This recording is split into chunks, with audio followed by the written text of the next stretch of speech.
Hello everyone, my name is Rebecca and welcome back to my Pixel Quest. We're jumping back into the fourth case in our blind playthrough of Ace Attorney Investigations, Miles Edgeworth. Miles Edgeworth is standing here waggling his little finger in front of us. It's not the forward waggle, it's the, the waggle, like the deep in thought waggle, but nevertheless, it's something I very much like and appreciate in his little mannerisms. And we're about to get to look at a whole bunch of evidence that, particularly the evidence from the previous important, relevant case, KG8. So let's do it. This could be a very good chance for me to find new leads regarding their case. And maybe even something that will finally lead me to the truth. I've placed all of the evidence over at the prosecutor's bench for you, and we also saw in the last episode that this judge is depressed and going through some stuff right now. I'm not sure that they're going to be a judge for much longer. At this stage, they really seem like they're going through a bit of a crisis. I see. Thank you very much. I will go and confirm that they are all accounted for. Let's do it. Oh man, this heavy game is having trouble loading. So this is the evidence related to today's Cadopian Embassy trial from Mr. Faraday's bag. You mean the evidence bag that was on the table in lobby number 2, right? Yes, finally we can now take a look at the evidence itself and not just data about them. Let's be sure to thoroughly examine them while we have the time. Everybody, take note, thoroughly examine. Agreed. I want to take a good look at all the evidence from the embassy murder too. And why is that? Because I still don't fully understand what today's trial was about. It's nice for her to admit that. Don't point your crop at me just because you didn't know something. And don't try to order me around just because Papa chose you today. I see someone is still sore about not being picked by Mr. Von Karma. This woman is going to be sore about anything that is possible to be sore about for as long as she possibly can. That is a fundamental character trait of Francisca. It's also real to see the knife up close. So we have the knife, the gun, and an envelope. And what's this organizer down here? Oh, that's right, I completely forgot to tell you. About what, Your Honor? They found Mr. Faraday's personal organizer inside that evidence bag of his. Day 1, be the Yatagarasu. Day 2, be the Yatagarasu. No, I'm sure it won't say that because I don't think he was. I think he might have been a fake Yatagarasu in the previous case, but yeah. Detective Bad requested it to be passed along to you. He said it would help the investigation.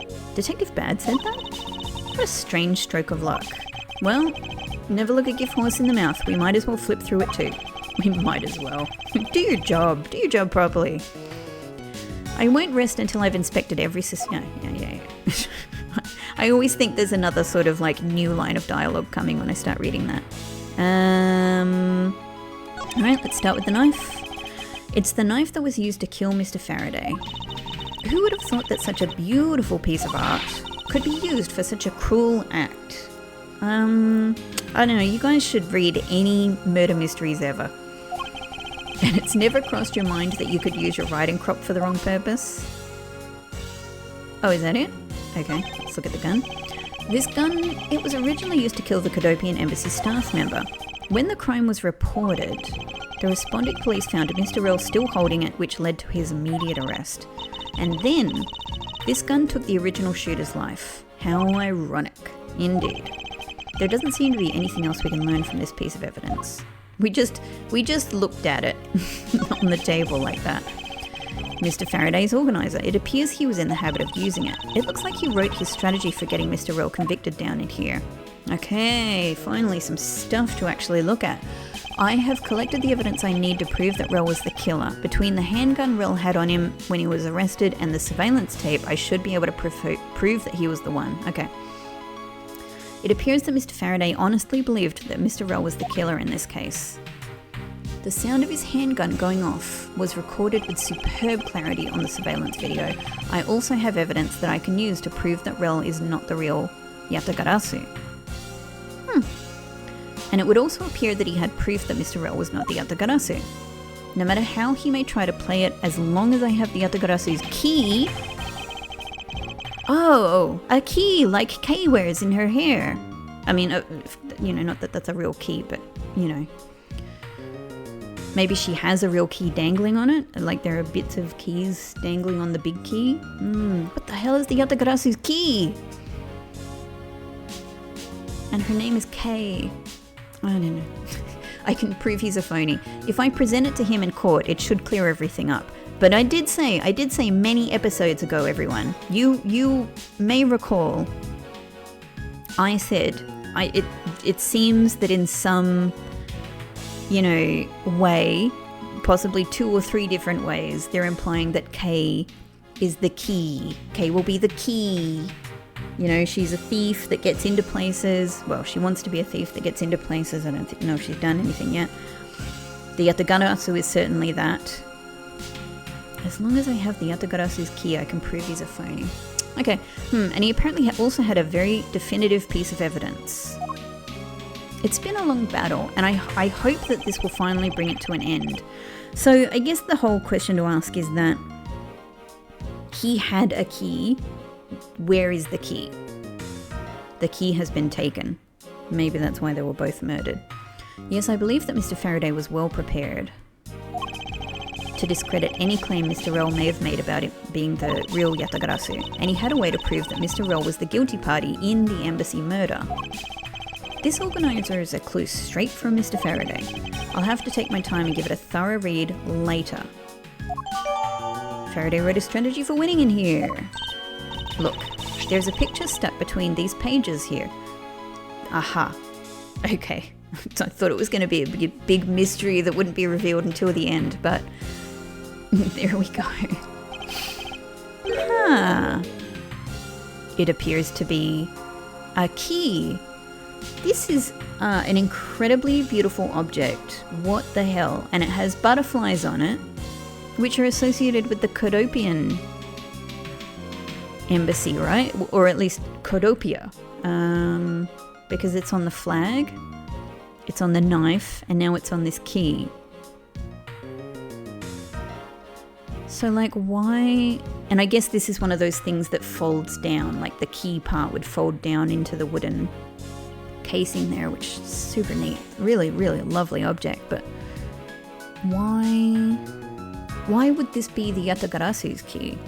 It appears to be a key, and a rather ornate one at that. Just look at the design on the handle. Everybody, just look at the design on the handle. The craftsmanship is superb. Could this be the Yatagarasu key Mr. Faraday mentioned in his organizer? I don't know, like maybe it's not. Maybe this is just a key, an embassy key. The Yatagarasu's key? Detective Bad said something earlier. What's different about this time was that evidence related to the smuggling ring was sent to the police, and the sender was none other than the one who infiltrated the Kodopian embassy, the Yatagarasu. The Yatagarasu sent the evidence. Until now, the Yatagarasu would always publicize any corrupt dealings through the mass media. But not this time. The evidence this time was something only Faraday and I, and a select few others, knew about. Mr. Faraday must have been trying to keep this secret key safe, and the prosecutor on both the Yatagarasu and smuggling ring cases, that's to be expected. A photo of the key the Yatagarasu sent. It has a rather unusual shape. That's odd. Yeah, but I want to look at what I can look at here. Just a photo, which is annoying. Can't we? I want to turn it around. I want it to be a 3D object. Have I seen anything that this might fit into?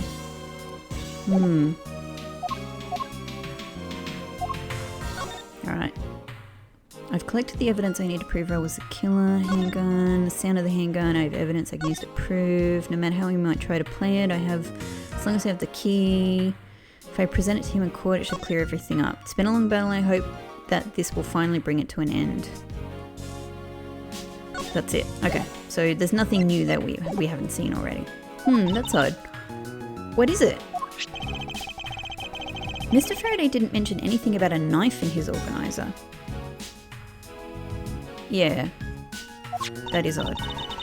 That certainly is odd. The weapon that was used to kill the Cadopian Embassy staff member was this gun. But if that's the case, then where did this friggin' knife that was used to murder Mr. Faraday come from? Isn't it obvious it was brought into the courthouse by Mr. Rell? That's the only logical conclusion, right? No, because it's not that easy to smuggle a weapon like that in here. Every person who enters the courthouse doors is checked thoroughly for contraband. Furthermore, the suspect was handcuffed. Well, in that case, I mean, what you could do is someone could chuck the knife in through the open window of one of the lobby rooms. So maybe that's kind of the relation. Yeah, alright. Furthermore, the suspect was handcuffed, making it impossible for him to bring a knife as large as this inside. In that case, how do you suppose this knife ended up in the courthouse? Someone threw it in from outside. Pretty simple, really. I need to think carefully here. There is nothing related to the knife written anywhere in Mr. Faraday's organizer. However, it is a fact that this knife came from Mr. Faraday's evidence bag. Is it? What about my window theory? Conversely, there is one item listed in Mr. Faraday's organizer that no one has claimed to have seen today.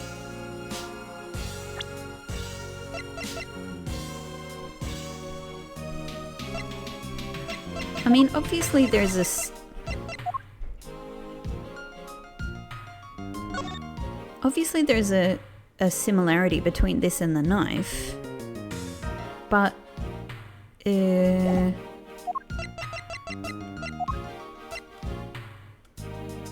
can't get a more closer look at that.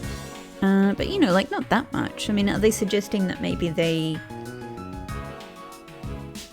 You know, that they could have been joined together or something like that? I don't know. Maybe. So in order to solve this mystery, I believe I will need to take another good look at the evidence. Oh, I just was. Edgeworth, can I take the fact that you have yet to answer me to mean that you don't have an answer for me? I think we're going to have to give an answer. Look, I think it's the knife, right? Like, it's the relationship between this and this. I'm looking at the perfume. That's crazy. I mean, of course you could just hide something in something. Like, if you hide something well, you can hide it within something else, right?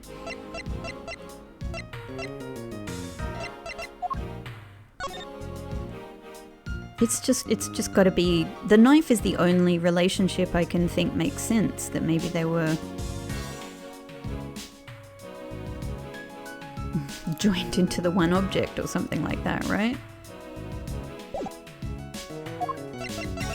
I mean, the knife, we can't get a very good look at it because they won't let me look at either of these objects.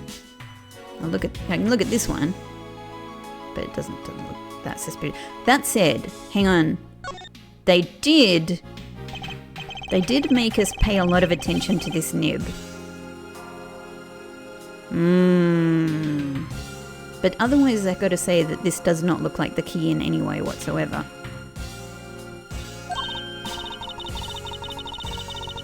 Yeah, no, it's okay. Yep, pins, yes. I just want to have a look at it. Yeah, I mean, there's nothing, apart from a general similarity in, like, you know, the gold and the fact that it's ornate. This looks like a quality nib. Well, my ballpoint pen is much easier to write with. You're obviously still too young to appreciate the finer points of a fountain pen. Don't treat me like a child. I wouldn't have to if you would only grow up and appreciate pens. Yeah, I don't know. There's not really... It seems to be as possible as this, except this much more likely because of the similarities in design. But otherwise, like, I'm not seeing an obvious, like, oh, they go together, you know? Actually, I do know the answer, Francisca. Okay, What? Then what is it? One of the pieces of evidence we've been holding has been hiding a secret of its own. And it was through this piece of evidence that the knife was brought into the courthouse. Hang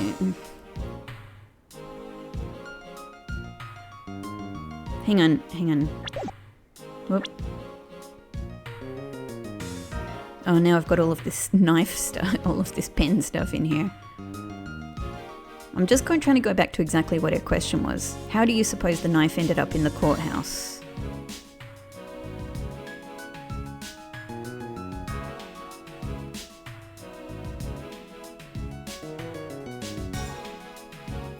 It is a fact that this knife came from Mr. Faraday's evidence bag.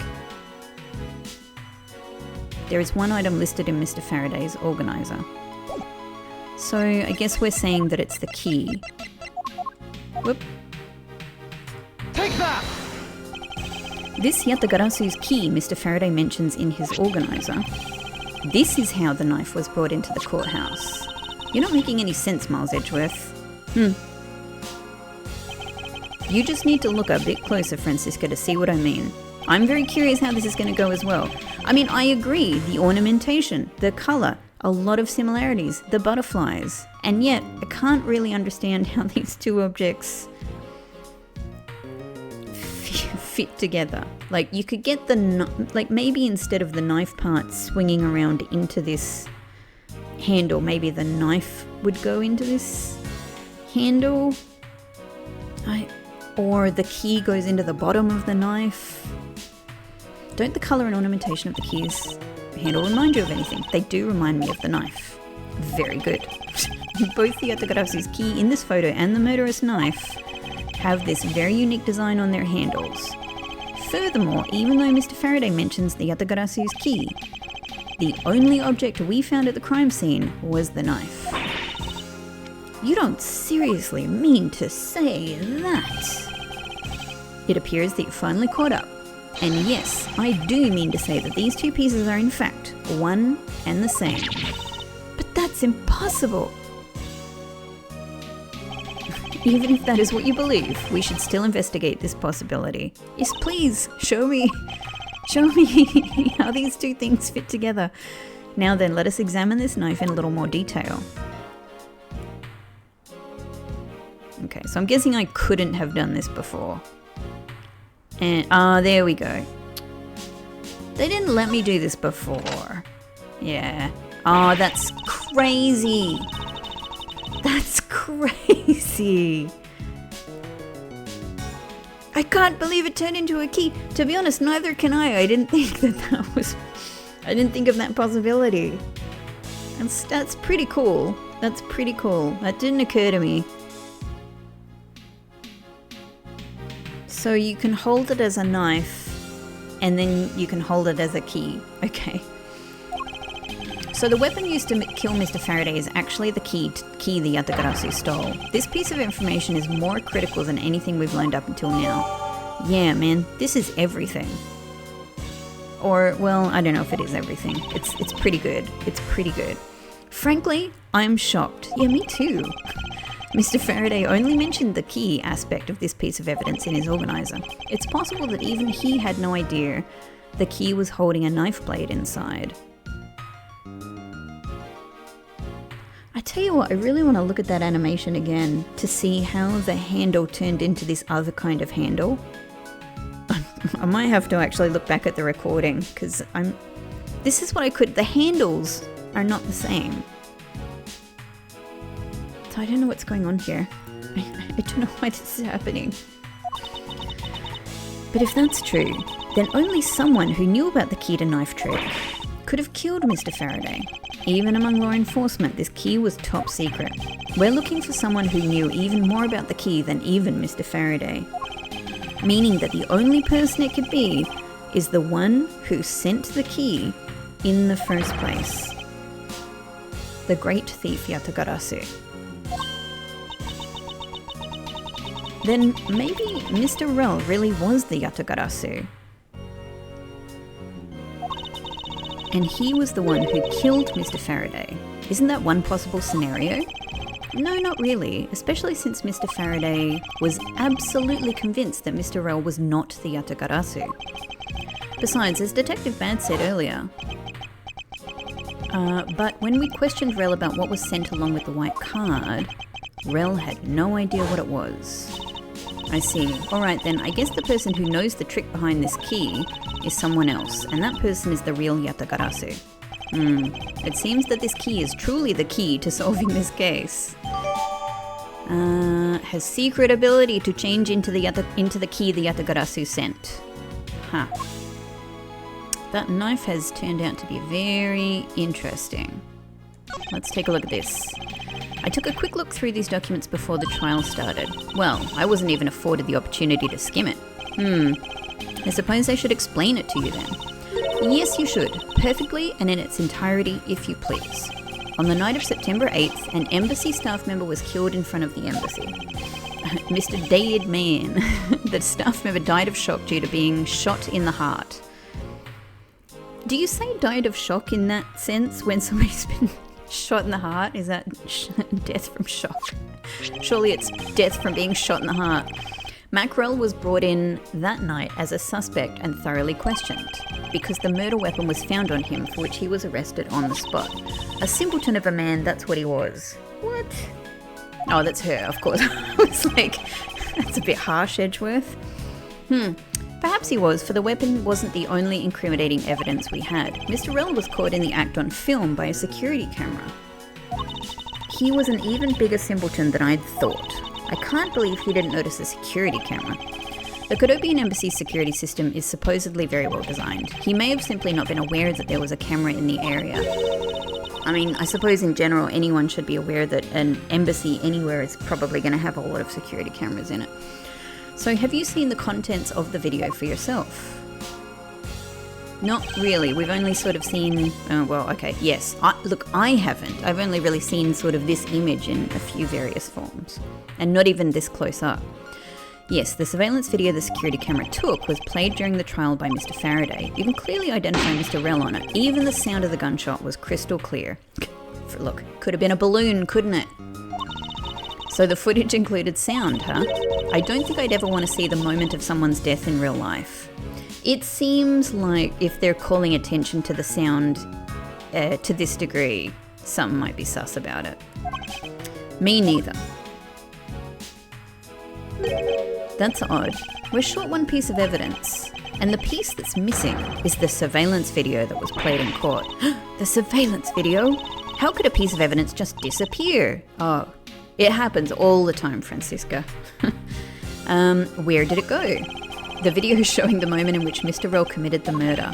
Where could it have gone indeed?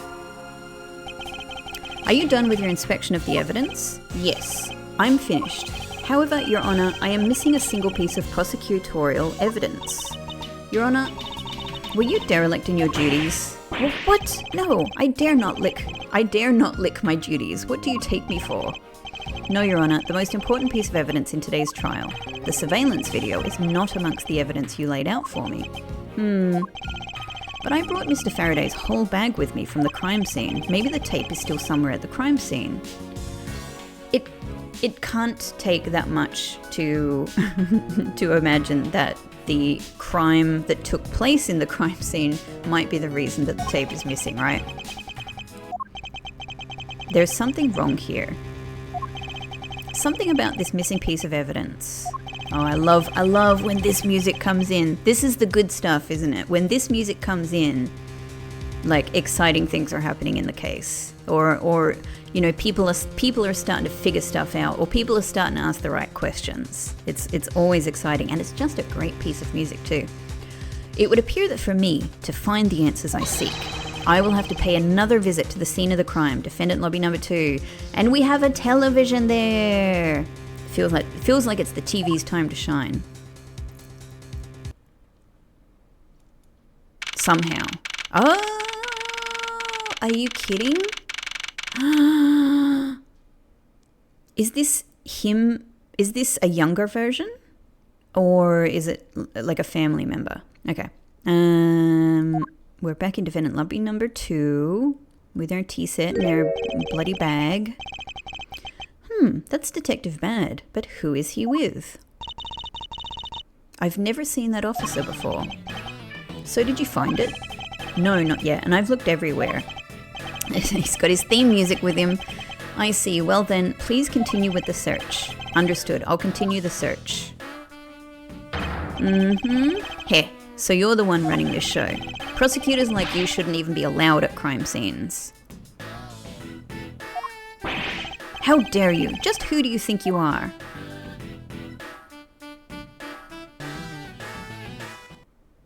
That's interesting because this is 7 years ago. So did his family crisis and therefore his, his hatred of prosecutors begin a very, very long time ago, I suppose, more than 7 years prior to, where we are currently where the current time in this game is. What was that all about? And who was that man just now? I'm going to make a point to not remember him in 7 years' time, if that's the only interaction we get. Whoever he was, I've never seen a more impudent officer in my life. Does he even know that we're standing right here behind him? Yeah, I think he's even made several comments at this stage that he sees things that are in the mirror. I know you're standing right behind me. What do you want, kids? It looks like you were paying attention after all. Of course I was. I have eyes in the back of my head. So that mirror isn't for vanity's sake. It's for him to keep an eye out on who or what is behind him at all times. So tell me, Detective Bad, who was that rude man just now? The guy came here from the Republic of Zengfa to study. He's Agent Lang. He's trying everything he can to revive the lost honor of his family. He's traveling the world to study different philosophies of detainment from scratch. By visiting various police departments around the world, he has a lot of dedication. He's still just a rookie cop, but I sense a strong grudge of some sort from him. The guy's more useful than Gumshoe, even if he is rude. Well, he sure has a lot of guts to come to this country and give prosecutors a hard time. I agree, however, I can think of one young lady that statement also applies to. Anyway, what was that agent looking for, Detective Bad? Earlier that little girl was poking around in lobby number 1 as well. Like I said before, it's got nothing to do with the two of you. I highly doubt that it has nothing to do with me. Let's just at each other. Fine, if this is the game I must play, then I will take this opportunity to draw out what he's been hiding and what happened in this room straight from him. You know what? Let's just talk to him. I think we're going to get more or less the same stuff we got before from the environment. Earlier, you were in lobby number 1, and now you're here in lobby number 2. You are quite the busy man, Detective Bad. Multiple returns to a crime scene bring about success. That's what we detectives say. I see. In that case, you wouldn't mind if I asked about what happened again, correct? I don't have anything left to say to you, boy. Boy, you'll see. I will draw my answer from you one way or another. Would it kill you to help us even a tiny bit in our investigation? I gave Faraday's notebook to the judge earlier. That's help enough, don't you think? These two young'uns are being defeated by his cool. Please, we are asking you for just a bit more of your cooperation. Don't push me, kid. Do we have anything? We've kind of just talked to him. We probably don't really have anything else to present that we didn't before. I don't... this? Faraday. It sounds like you lost someone close to you. He was a battle buddy. We fought through a lot together. A boy with a silver spoon in his mouth couldn't possibly understand society's dark underbelly. Although, honestly, I suppose he's right. I don't have anyone I relate to in that way. Well, it's not as though I long for someone like that. Nor am I good at getting close. Oh, we're getting somewhere deep now. Maybe a little bit, Edgeworth. Maybe a little bit you long for somebody like that. Maybe you even have somebody in mind. Detective Bad, did you know of the existence of the item in this photograph? Of course I did. It's my job to know everything related to the Yatagarasu case. In that case, let me ask you something. Did you know that the knife that killed Mr. Faraday and this Yatagarasu's key are one and the same? What? Shouldn't we have asked him in a way that didn't reveal the answer? You know, shouldn't we have said, do you know something interesting about this knife? Or whatever. What? That's impossible. It looks like he didn't know after all. Well, we did feed him the answer. This piece of evidence, which we call the Yatagarasu's key, is actually a well-camouflaged knife. Mr. Faraday was planning to use this Yatagarasu's key to prove that Mr. Rel was not the real Yatagarasu. Isn't that correct? Out comes the lollipop. I guess so. However, Mr. Faraday had no idea that it was in fact a knife. Yeah, I have to admit, neither one of us knew that fact. And if neither of us knew, then no one in law enforcement knew either. How did we miss something as big as this? How did we miss something as big as this? I noticed that since a little while ago you appear to be searching for something. I presume that this key is what you were searching for. Yeah, that's right. And why were you searching for it? Because I promised Faraday. I promised that I'd protect that key with my life. Oh, I just had to pause because you might have heard my little fluffy kitty Pixel is running around in the background with Zoomies. So I did a bit of a play with him. That said, he's still kind of running around and being hilarious, so we'll see how we go. I promised that I'd protect that key with my life. But after he was killed, the key disappeared from Faraday's evidence bag. Who would have thought that the key is what took Faraday's life? Detective Bad, so that we may find the truth, please testify for me once more. Alright. But it doesn't matter how many times I tell you about what happened. Nothing will change.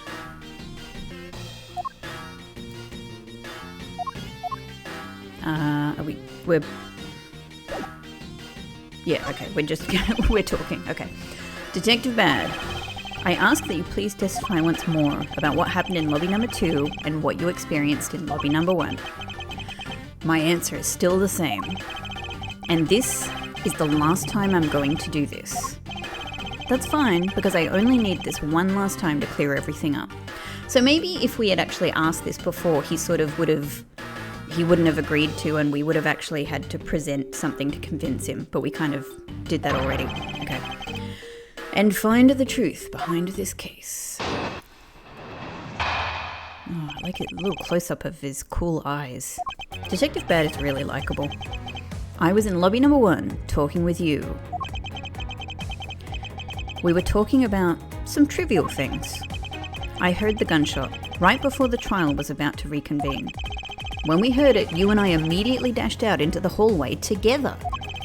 I saw Gumshoe goofing around there, and then we all ran into lobby number 2. Alright. Sounds like the exact same story he told us before. Indeed. However, I feel that we have yet to draw out all the information that we can. I mean, I hope so. Because if not, we got nothing. At this stage in the case, I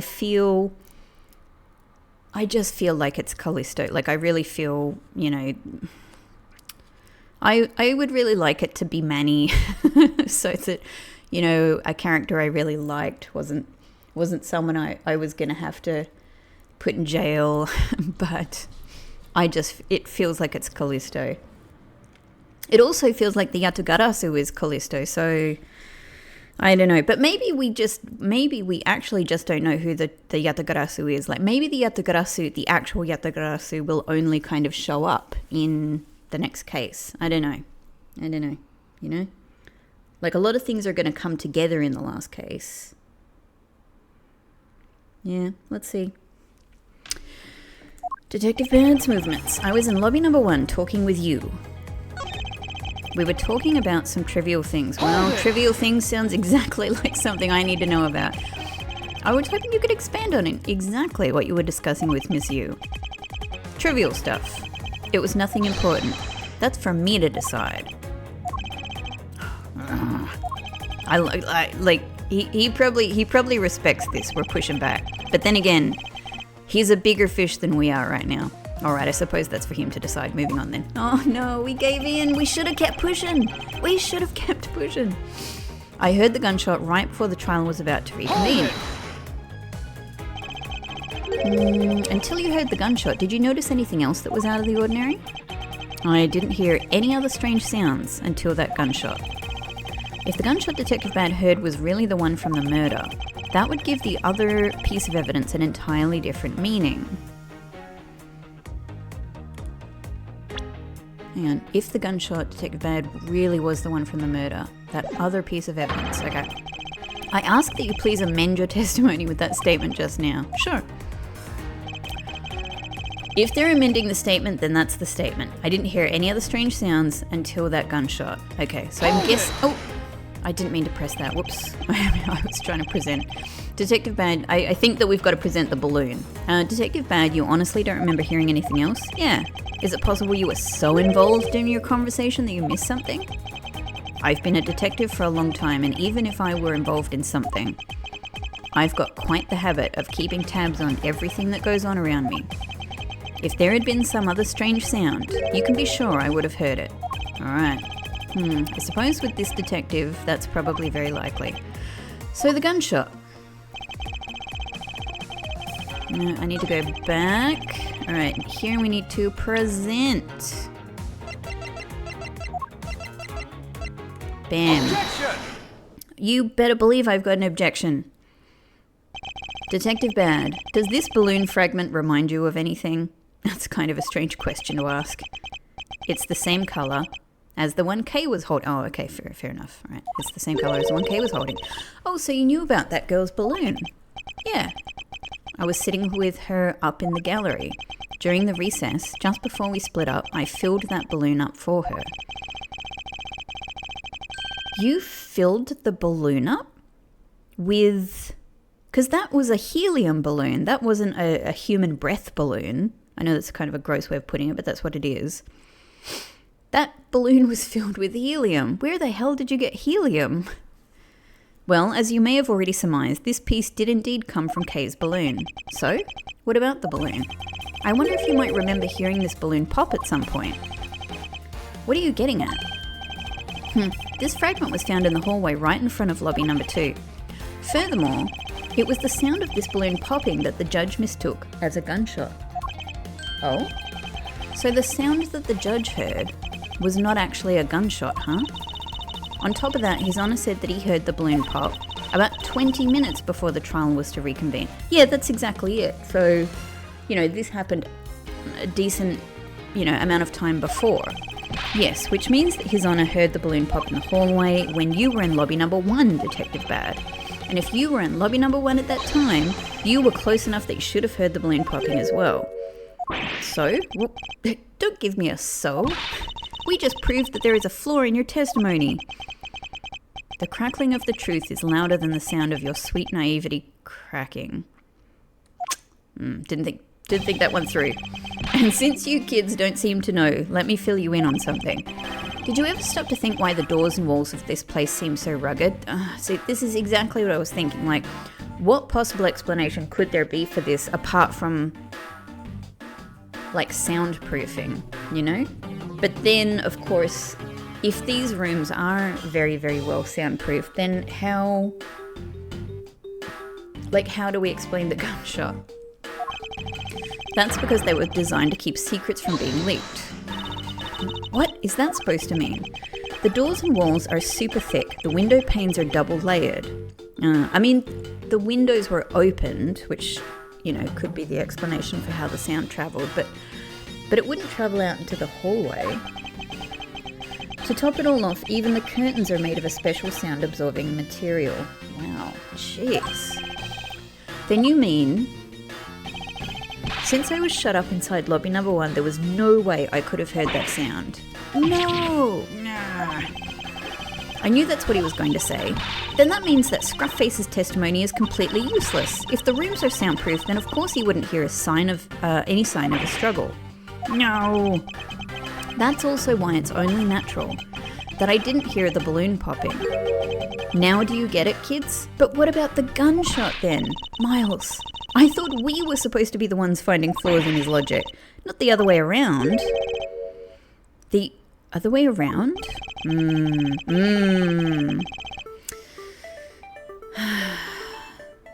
It's not possible to hear the sound of a balloon popping if one were in lobby number 1. So if what we were reading were in Japanese, she would have said something that involved, gyaku or gyakuten or something like that. That is kind of the whole. I mean, in English, it's the turnabout in the title. And in the Japanese title, it's Gyakuten Saiban, so it's that. Anyway, the point is, I think in Japanese it would have been a little bit more obvious than it was in English that she was kind of prompting him to do the classic thing in this series of thinking about the logic, from the other perspective, turning things around. However, if we examine the situation in reverse, a person standing in the hallway should not be able to hear the real gunshot here. And yet, Detective Gumshoe claims to have heard it while he was standing in the hallway. Detective Bad, if that is the case, how exactly did you hear the gunshot? What do you mean, how? I just did. It would appear that you have yet to realize the contradiction in your own words. Oh? How so? If the rooms are as soundproof as you say they are, then how did the sound of the gunshot enter your ears? I see what you mean. Oh wow, we actually surprised him. I thought he was going to have an answer. I guess I'm more out of it from Faraday's murder than I had thought. Which means what exactly, Miles? In the end, what does it all boil down to? It boils down to this. There must be a reason as to how Detective Bad and Gumshoe heard a gunshot they theoretically couldn't have. The windows were open, I guess. Like, these two rooms are right next to each other. I'm more concerned with, how did anybody else hear this gunshot, right? It looks like we need to examine the state of the crime scene again, huh? The state of the crime scene? Wait, can it be? It's that ultra-strong perfume you wears. She spilled some of it. That's interesting that it showed us receiving the information about the perfume. Wah, and way too noisy. Television. Looks like it was set to an incredibly high volume. I knew the TV was sus. I didn't know how, but I knew the TV was sus. So they... I don't know, you sort of think like these people would be able to tell the difference between a television gunshot and an actual gunshot, but okay. We'll go with it. The surveillance video? How could a piece of evidence just disappear? Where did it go? So we got a logic there. Sweet. We've got some logicking to do. No. All right. Cool. So we got 4 things: dissipating the smell. The scent of flowers is in the air. Okay. It sounds like we put these 2 things together. Hey.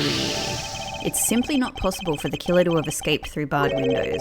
And yet, the fragrance of the perfume managed to escape from defendant lobby number 1. Of course, incorporeal things can move freely through these open barred windows. That's a really interesting way to phrase it. So I guess so maybe in the end the role of the scent is just to let us know that sound can travel through the 2 open windows. Very loud television. The criminal, missing evidence. Where did the surveillance tape from Faraday's? Alright, so let's do open. It sounds like this one is related to the sound. Now then, what else besides a smell can go in can go both in and out of an open barred window? The answer is sound. Dun dun dun. So no matter how careful the killer was, if the windows were open, the jig would be up. And since the windows in both defendant lobby number 1 and the hallway were open, that explains how the sound of a gunshot could be heard in both locations. Ba-ba. So now we've got gunshot could be heard. Windows were open, so the gunshot could be heard, but where did it originate from? Where did the surveillance tape from?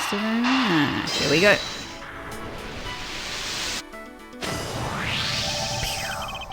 The missing piece of evidence is a video that shows the moment in which Mr. Rell killed the embassy staff member. I must admit, I did not imagine that this is how the security footage with the prominent discussion of the gunshot was going to be used. So Colour me surprised.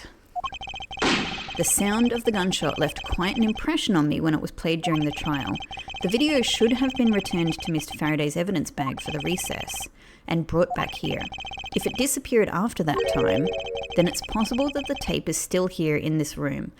I mean, can I say, there has been a double murder in this room and forensics have apparently combed this room. You are not going to tell me that that tape is just sitting here in this VCR. Get out of here. Eureka! The evidence that the missing evidence created for me is the gunshot sound that no one should have been able to hear in the first place. Miles, what have you been thinking about? Stop wasting time thinking and let's start looking again. It's not a waste of time to think, for I've figured out where we should look. And where would that be? I believe... Oh, look at his big... He did a big lead up to that point. I believe we should examine the television. The TV? Well, you kids have fun. Go ahead and examine whatever you like. I won't rest until I've inspected it. Alright. Should we just look straight at the VCR? It's a video player. And there seems to be a videotape inside. How did the forensics team in a courthouse... Look, whatever. You know what I'm going to say. I just said it. It looks like it. The tape must have stopped on its own when it reached the end. This tape, could it not be the missing surveillance tape? I suppose, but... Detective Bad, would it be alright with you if I verified the contents of this video? Sure, knock yourself out. Alright, then let's rewind this and see what we have. I can see that the TV is the brand of the TV is blunt. If I remember correctly, the footage of Rel killing the embassy staff member should be at about the 30-minute mark from the start of the tape. Understood. That's actually a really good sound for the rewinding and fast forwarding of a tape. This should be about right. Now then, let's see. This is the footage of Mr. Rel shooting the embassy staff member. I knew it. The missing piece of evidence, the surveillance video, was here all along. This sound. What's the meaning of this? It appears that Detective Bad has figured out the true source of the gunshot he heard. With this, I think we can figure out the trick behind this double murder. Do you mean that you figured it all out then? Yes. All I have to do... You figured all of it out, Edgeworth? I mean, I've come a fair way with what's been laid out in front of me, but I still don't know if I have it all. Like, I had always suspected that the killings could have happened at a completely different time, like much earlier than they appeared to. But I don't know... I still don't know, like, under what circumstance they were murdered, you know? Yes, all I have to do now is show what the gunshot detectives Bad and Gumshoe heard was and through where they heard it from. Fine. In that case, show me what you've deduced. Now, to show what the gunshot detectives Bad and Gumshoe heard was and through where they heard it from. Yeah, we've got that. We've just been over it, right? I won't... well... So, am I pointing at this again to deduce, or the television? Maybe the television, I don't know.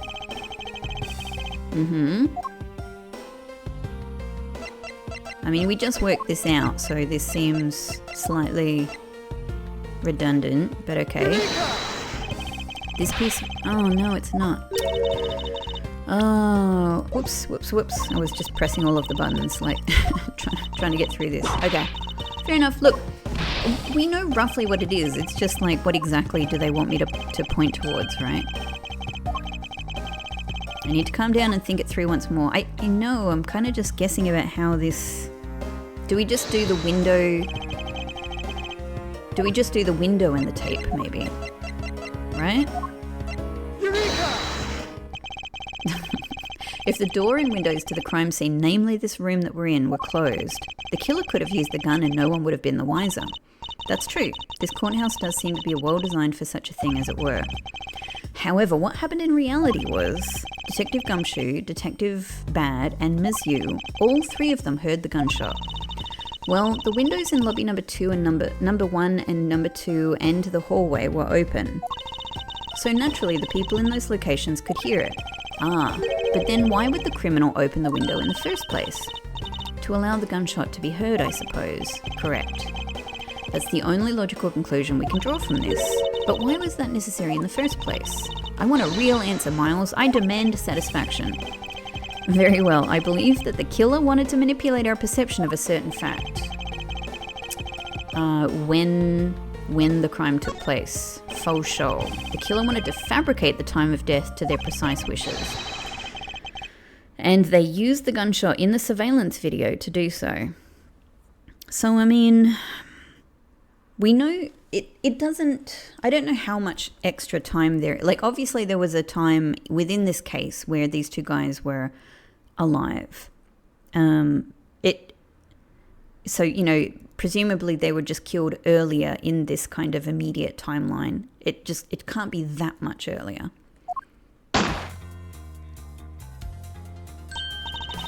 So that's why the tape was left running. You mean the gunshot I heard was from this video?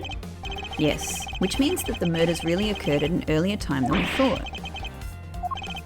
It must have been during the recess, but before Detective Gumshoe was on guard duty. Someone who has no alibi for that time period. What can I say? It's going to be Callisto. And planned this crime out in advance. That person is the real killer.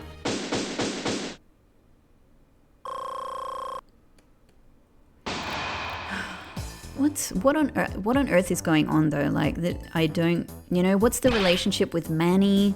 I don't know. Yes, what is it? Ms. Yu is asking for you. She's in the courtroom. She said that she's identified the murderer, but that she wants to clarify something. It looks like Ms. Yu is still investigating something. Understood. Please tell her that I will be right over. I'll come along. I want to hear what she has to say. It would appear that the time has come to uncover the truth. How convenient. The real murderer herself has invited us to some kind of meeting.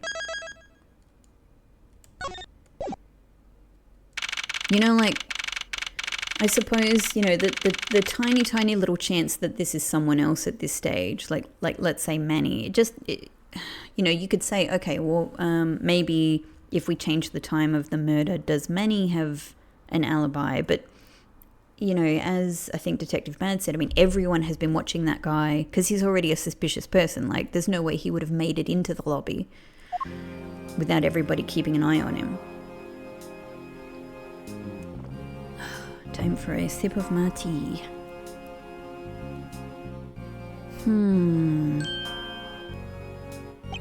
Okay, what are you doing here? Oh, hello, mister. I'm still investigating. But the object you're looking for is already... Okay, don't mind him. Please continue with your investigation. Okay, you got it. See, he's looking out for her. He's keeping her busy. Detective Bad, haven't we already found what you were looking for? If it means I can keep her in the dark just a little longer, any little task will do. Oh, you're more sympathetic than I thought. If you two can recognize that this is being sympathetic, then maybe you should put it into practice a little bit more.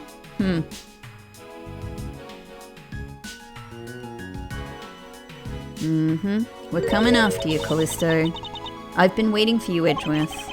I've also been waiting for the moment in which we can finally lay this case to rest. It's great that we're not in a trial right now, but we're taking our positions. It's very, very cool. The moment in which we can finally lay this case to rest? Wasn't that when we placed Detective Gumshoe under arrest? I think we've more than solved this case already. Don't you? We'll see. It all depends on whether or not your logic holds.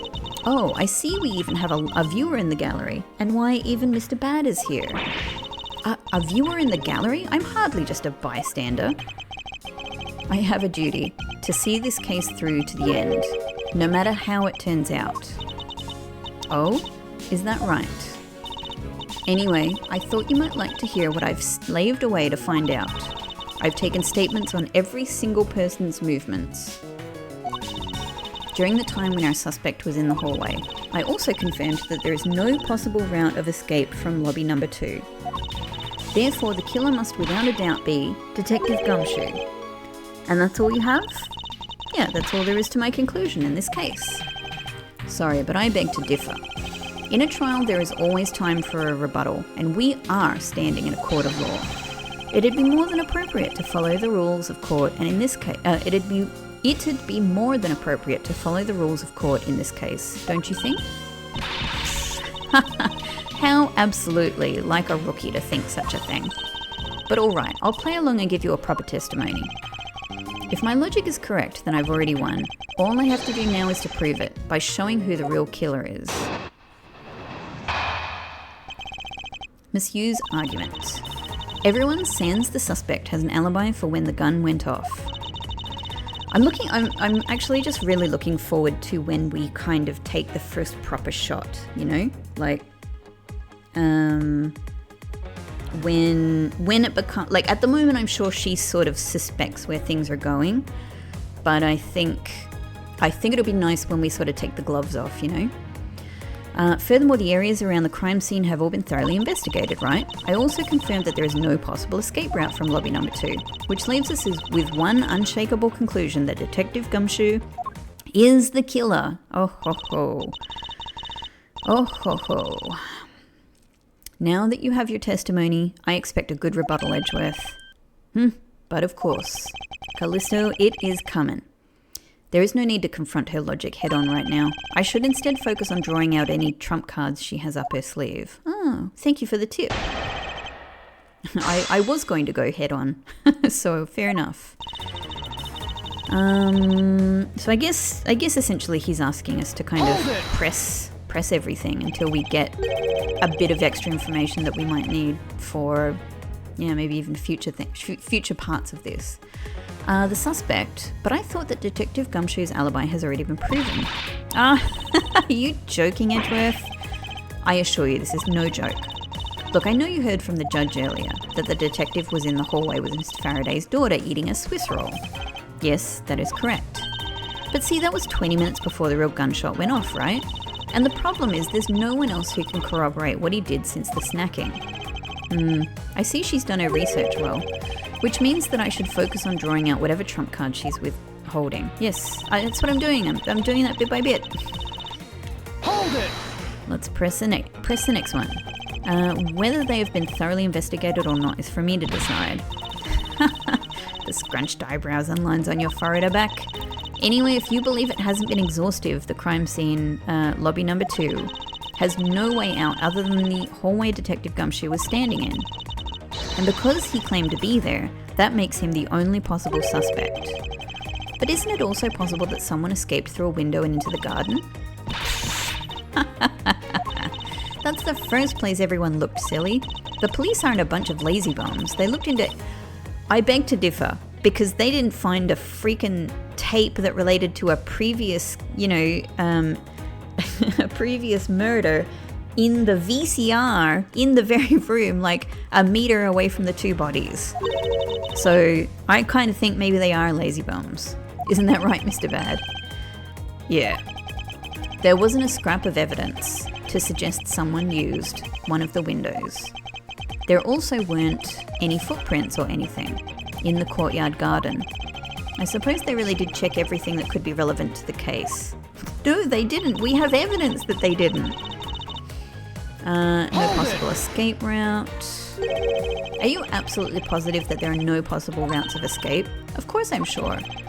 And why are you so certain? This is a courthouse, the place where criminals are brought to be judged. If there was an escape route, I'm sure every criminal would be using it to escape. It's just common sense. Miles Edgeworth, I suggest you use a bit more of it in the future.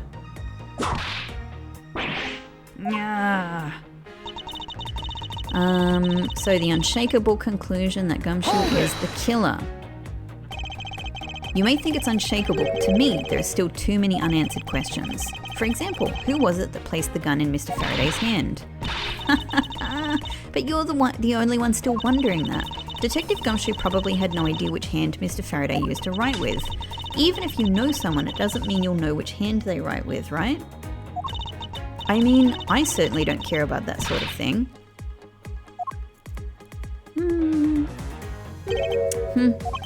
There's a lot of humping going on in this episode. I'm not about to let her get a rise out of me with such a flippant statement. I suppose we've really reached the end now. I already have my trump card ready. All that remains is to play it. So they just made me press each statement so that we can get to this point. But before I do, I think I should inquire into a little something about her argument. You said earlier that you confirmed the alibis of every person other than the suspect. However, I don't recall either Francisca or myself speaking with you about the subject.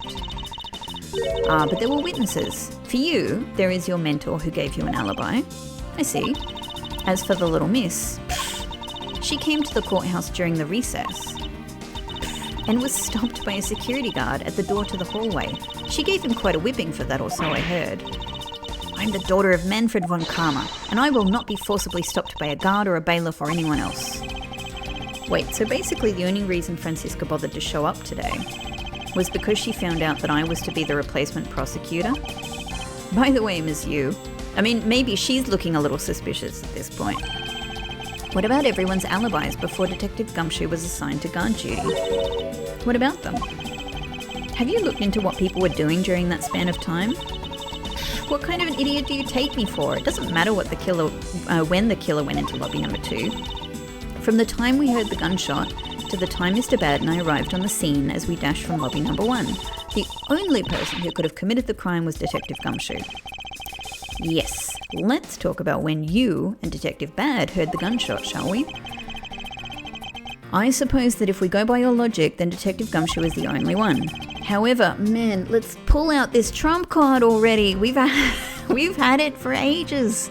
We've been speaking to her for hours at this stage. Just throw the card in her face. However, what if the crime had occurred at an entirely different time than when that gunshot you heard went off? What then? And what if I had all the evidence ready to explain this perfectly? That gunshot was a trap meant to manipulate. Sadly, your explanation is very lacking, Edgeworth. The gunshot we heard in lobby number 1, care to explain how that could have been fabricated? I got it all ready. Callisto. I still really like you, but you definitely the killer. That tape? Yes, it's exactly what you think it is. This is the surveillance tape of Mr. Rell the prosecution presented in today's trial. This was found loaded in the video player in lobby number 2. I've actually just realised because of what, Callisto's little animation there of looking in her mirror. For her, I've always assumed that it's so that she sort of looks casual, like she's not being too affected by what people are saying, etc. But it's funny, it's just interesting that Detective Bad also has the looking in the little hand mirror thing, and also Callisto gave him a perfume for some reason I still don't understand, and he accepted it for reasons I still don't understand. Look, maybe Bad really desires to be Callisto, Maybe he really admires her. All right, I'm just back from I just paused there and I'm back from a little break and had an incredibly delicious cannoli. So that was wonderful. Anyway, back to this serious accusation. This was found loaded in the video player in lobby number 2. That was connected to the large television that had its volume turned all the way up. You can't honestly mean that the sound we heard was the gunshot in the video. But I do, which leads me to my next point. The murders occurred much earlier than when anyone heard the supposed gunshot. That's the only thing I can think of too. After committing double homicide, the killer took the surveillance video out from Mr. Faraday's evidence bag, turned the television's volume all the way up and left the video to play. You have to think that all of this was, planned, right? Like, it's relying on so many pieces to work in, to work. It doesn't seem like a mad scramble that you would do in the moment, If played from the beginning, it would take 30 minutes for the gunshot sound to come on. And since we now know that this method of time manipulation is possible, it opens up the possibility that the killer is someone other than Detective Gumshoe. Objection! Sounds from a television Sounds from a television doesn't amount to much here.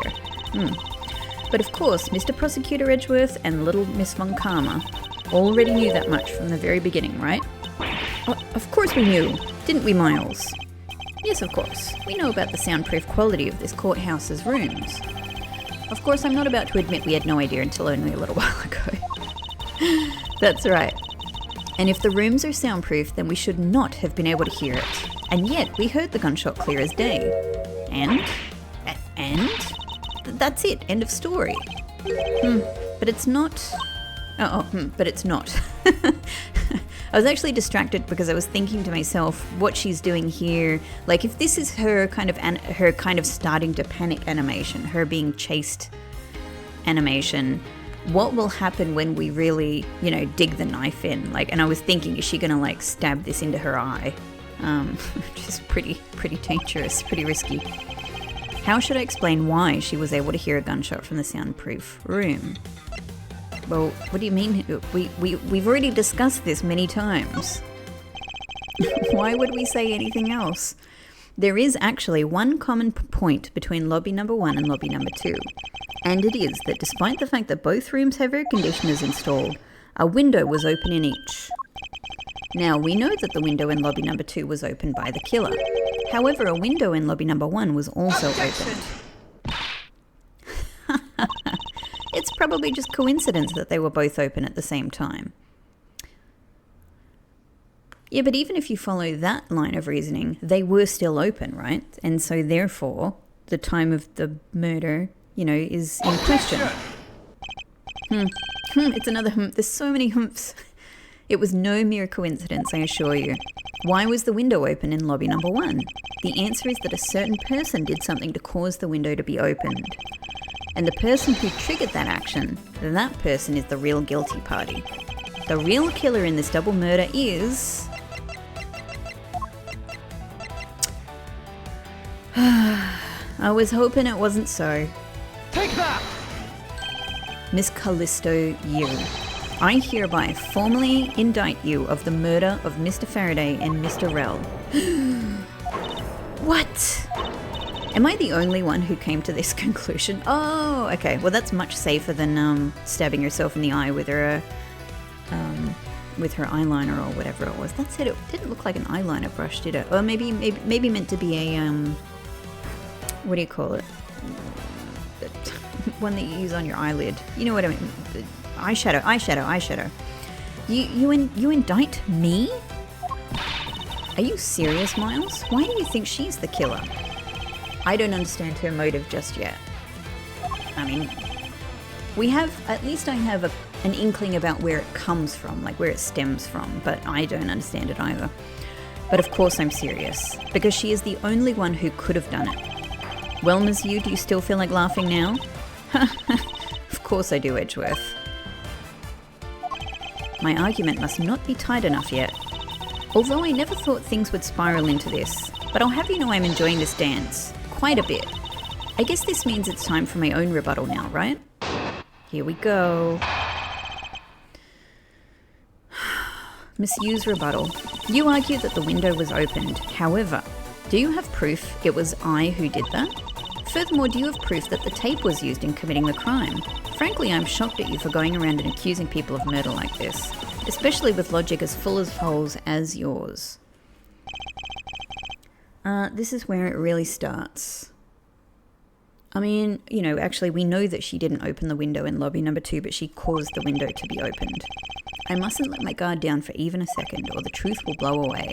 Now is the time to put the patented Von Karma perfect proof to the test. Let's dash this to pieces just so we can find out what on earth is going on. Furthermore, do you have proof the tape was used in committing the crime? Frankly, I'm shocked at you for going around accusing people of murder like this, especially with logic as full of Okay, so are we going to have to do both of these, maybe? I mean, I don't... You know, as I said, like, she's not the one who...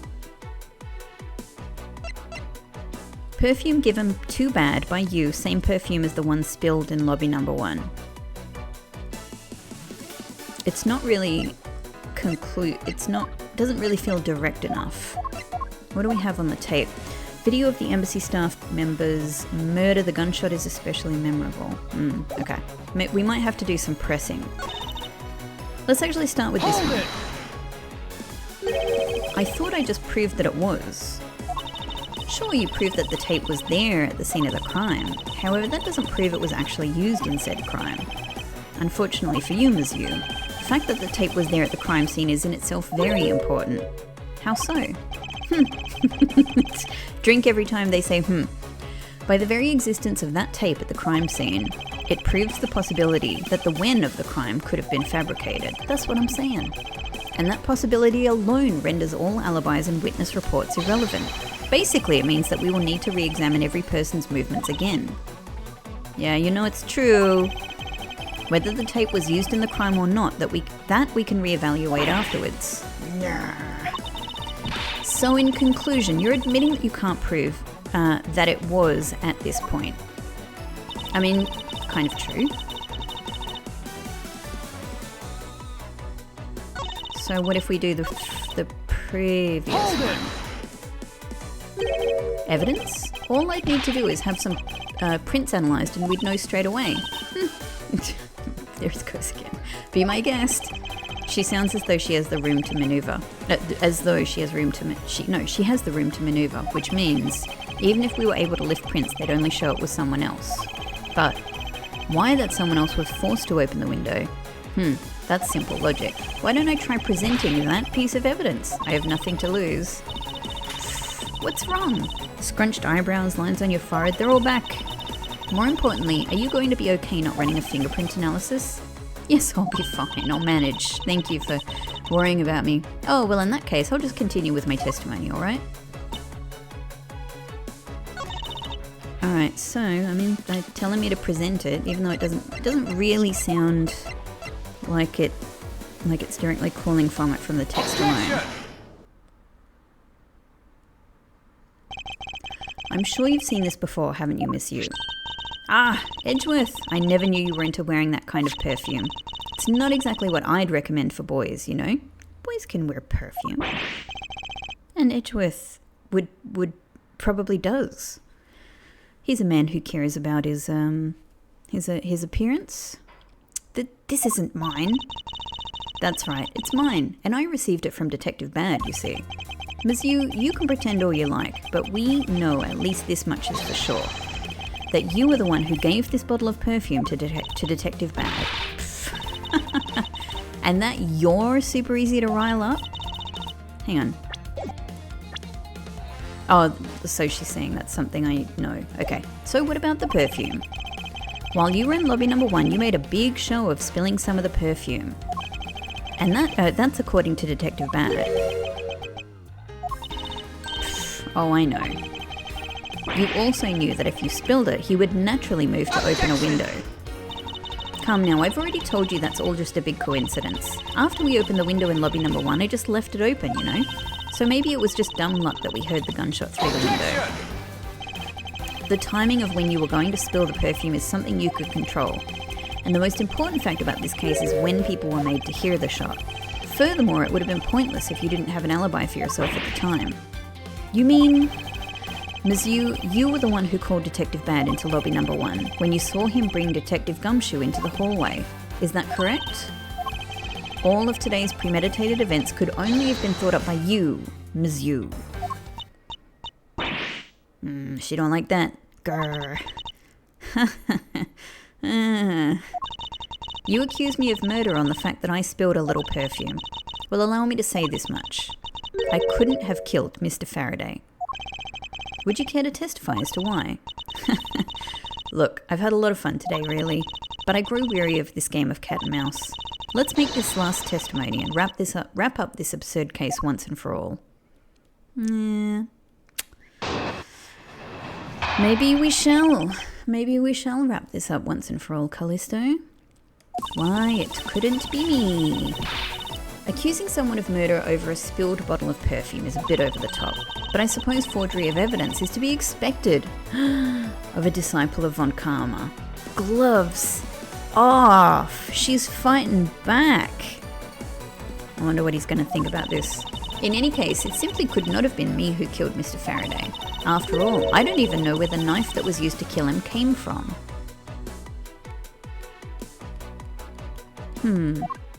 Interesting.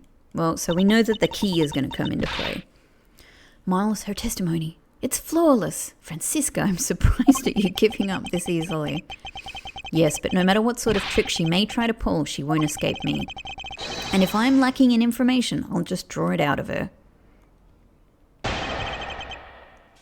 Once again, like a big hint telling us to press things. Now let's go right to the end. Forgery, Von Karma. Couldn't have been me. I don't even know where the knife that was used to kill him came from. Let's press. Ooh, it's the moment. At this rate, she will inevitably escape. But if she really was the one who killed Mr. Faraday, then she must have known about the existence of the knife. I'm sorry, Ms. Yu. Maybe you weren't aware. However, the knife that was used to kill Mr. Faraday was taken from his evidence bag. Miles, what do you think you're doing? What is that, like the 7th, the 8th? I'm drawing the truth out of her, that's what I'm doing. Huh? But I don't recall a knife being presented at the trial earlier today.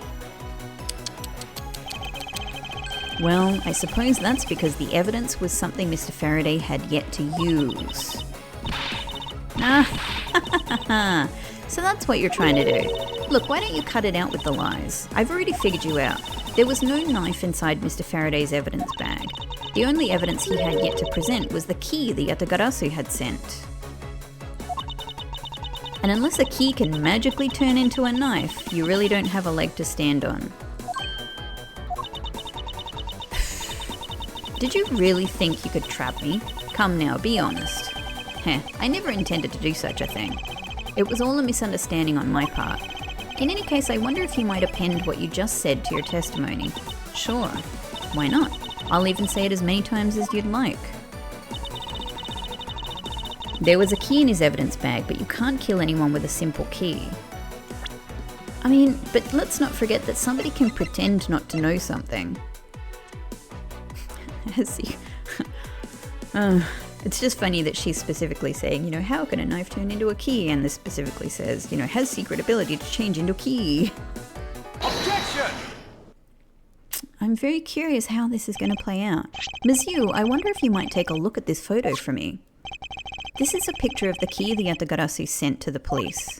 However, while it may look like a key at first glance, it, in fact, has the secret ability to transform into a knife.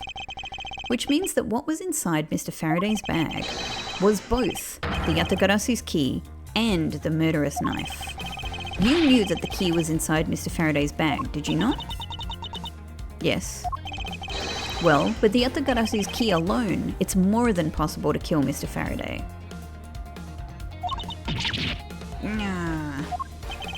Do you understand now? Just knowing of the existence of the Yatagarasu's key.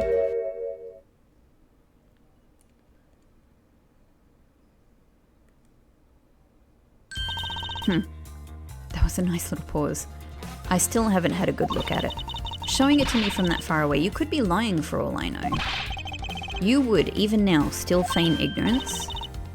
I'm not really sure what we've achieved by drawing out from her that she didn't know about the key and the knife.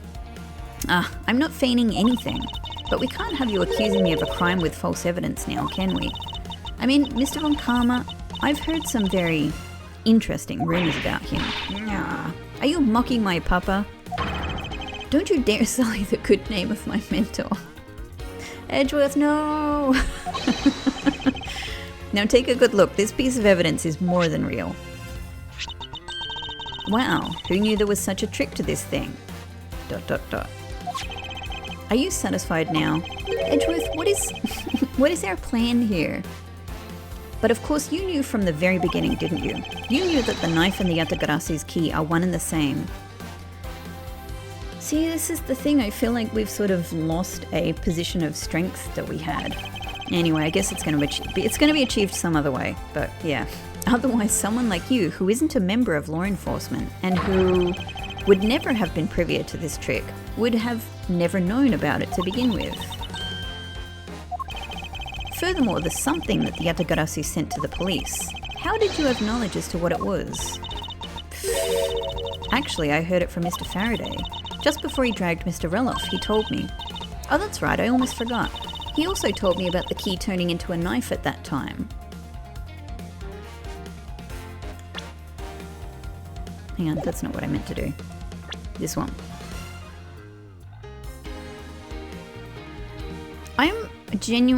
I might be missing something really, really obvious here. So forgive me if I'm being naive now, but I don't know why What was Edgeworth's argument? You knew that the knife and the Yatagarasu's key are the one and the same, otherwise someone like you, who isn't a member of law enforcement and who would never have been privy to the trick, would have never known about it to begin with. So he's just arguing that therefore, that knowing about the knife in any way means that we necessarily knew about the Yatagarasu's key. It just doesn't seem like a strong position to be arguing from. Okay, he also told me about the key turning into a knife at that time, but he didn't tell me about how the key actually transforms. What you are saying is simply not possible. Oh? And why not? Because Mr. Faraday himself didn't know about the hidden knife within the key. Ah, okay. So she's now tripped herself up then. For within these pages, he mentions nothing about a knife. I'm not sure he would have written everything in his organizer, you know? Wouldn't something of this importance be better left to oral communication? Unfortunately, that is also impossible. I'm curious about how it's impossible. Because Detective Bad didn't know about the knife aspect either. That doesn't really make it impossible though, does it? What would have been highly classified information even within the police force, and is something that even the lead detective on the case didn't know? Why would Mr. Faraday have felt the need to share such information with the opposition?